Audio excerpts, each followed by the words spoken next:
Assalamualaikum warahmatullahi wabarakatuh. Perkenalkan, nama saya Afieta Rinanda dari Prodi Pendidikan IPS, Fakultas Ilmu Sosial, Universitas Negeri Malang. Di sini saya akan menjelaskan materi tentang membangun peradaban dengan ilmu yang terkait dengan tugas mata kuliah Pendidikan Agama Islam offering C18. Membangun peradaban dengan ilmu. Ilmu itu berasal dari kata alimah, 3 huruf yaitu ain, lam, dan mim. Menurut ulama klasik, ain itu artinya tinggi dan mulia. Jadi orang yang berilmu itu jika diartikan secara harfiah berarti seseorang itu mempunyai derajat yang mulia, bijaksana, dan juga bisa menguasai. Oleh karena itu, para ulama-ulama terdahulu itu adalah orang yang berilmu. Ulama-ulama di zaman dahulu itu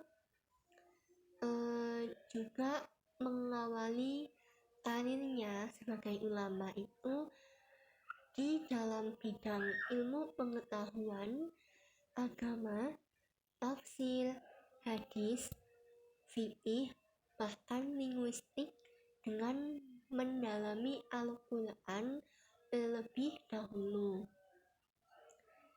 Dan bahkan para ilmuwan itu adalah penghafal Al-Quran. Para ilmuwan itu merupakan penghafal Al-Quran baik dalam agama maupun dalam pengetahuan. Ilmu itu sejatinya sumbernya itu dari Allah SWT. Sama yang membedakan hanyalah niatnya. Misalnya niat kita dalam menuntut ilmu itu untuk apa, kan pasti setiap orang mungkin menuntut ilmu untuk belajar, tapi kan setiap orang memiliki tujuan dan makna masing-masing dalam mencari ilmu itu. Lalu memiliki ilmu itu hukumnya wajib dan penting. Sama halnya kita menuntut ilmu mulai dari kecil oleh orang tua kita, lalu oleh guru kita di sekolah, lalu oleh guru ngaji kita, bahkan seseorang yang lebih tua dari kita selain orang tua, guru, dan bahkan juga kita bisa belajar dari orang yang umurnya itu jauh di bawah kita. Nah, karena ilmu itu sangat penting bagi kita, oleh karena itu di dalam ilmu tersebut itu membangun suatu peradaban. Oleh karena itu kita harus mencari ilmu, karena menuntut ilmu itu hukumnya wajib, dan kita harus mencari ilmu sebanyak-banyaknya. Yang pasti tentunya niat kita dalam menuntut ilmu itu niat yang baik karena Allah SWT. Jadi kita menuntut ilmu itu lillahi ta'ala gitu.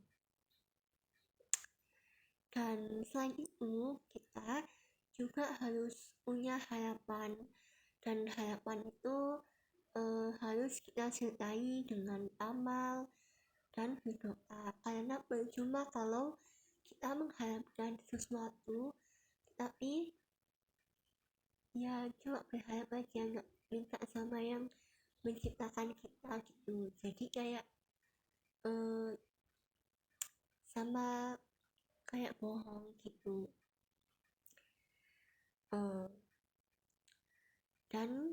Menurut ilmu Athahla al-Askandari, kalau kita berharap dan itu tanpa adanya amal atau kita berdoa kepada Allah Subhanahu wa taala, itu jadinya hanya kayak sebuah lamunan aja gitu.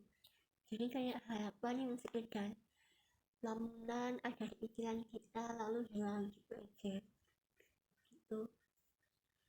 Dan orang yang menuntut ilmu karena Allah Subhanahu wa taala itu diibaratkan seperti seseorang yang berjuang di jalan Allah gitu. Jadi istimewa kan, selain kita menuntut ilmu, kita itu juga berjuang di jalannya Allah Subhanahu wa taala. Dan sepertinya semua sudah tahu kalau ilmu itu pastinya bermanfaat, dan ilmu itu bermanfaat karena dengan ilmu kita harus belajar dengan benar dan sungguh-sungguh agar kita bisa mencapai hasil yang maksimal dan tidak sia-sia dalam menuntut ilmu. Karena kan sia-sia ya kalau kita menuntut ilmu lama bertahun-tahun tapi tidak ada hasilnya, jadi kayak sia-sia aja gitu. Lalu untuk mencari ilmu itu keberkahannya itu ya dari Allah Subhanahu wa taala. Jadi kita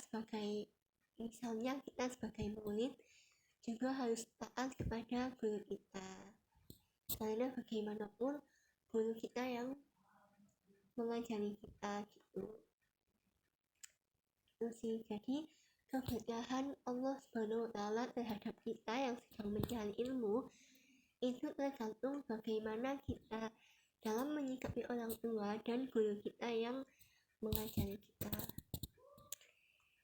Sekian informasi atau penjelasan yang bisa saya sampaikan. Kurang lebihnya mohon maaf. Wassalamualaikum warahmatullahi wabarakatuh.